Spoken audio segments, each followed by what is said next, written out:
تکاگم لکه جمشید نورمندی بغزو بناوان کردستان بدن گرمکه او برهم بیشتر فرتر برازیلتان دفتر که جمشید چهره فرمان خانو نمو کنشتن باشه توشی محمدی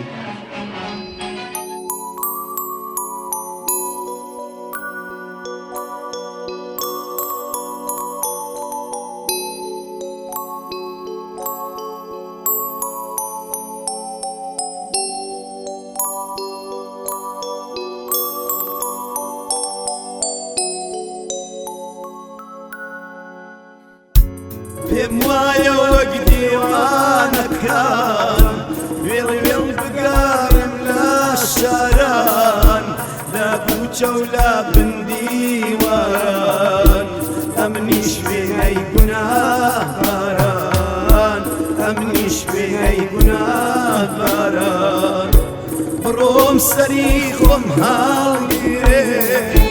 لە بێوەفایی دولبەرێ دەشت و دەرکەم بەیانەکان چۆن کەشێت و سەودا سەرم چۆن کەشێت و سەودا سەرم ئاخ ئاخ داخەکەی گیرانێم ڕۆیی ماوەکەی وێرانێم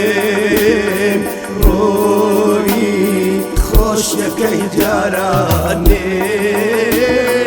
ئاخ ئاخ داخەکەی گیرانێم ڕۆیی ماوەکەی وێرانێم ڕۆیی جەرگەکەی سووتانێم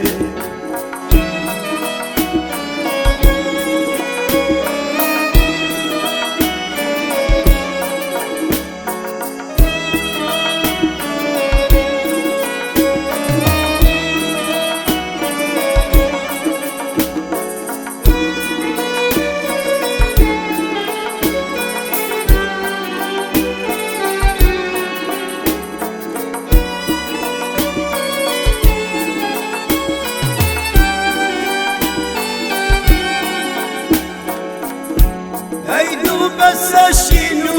زاری فێری نەکەم و باکاری مەگەر بەشی عەشقان چی غەیری غەم و برینداری غەیری غەم و برینداری ئاخ ئاخ داخەکەی گیرانێم ڕۆیی ماڵەکەی وێرانێم ڕۆیی خۆشەکەی جارانێم ئاخ ئاخ داخەکەی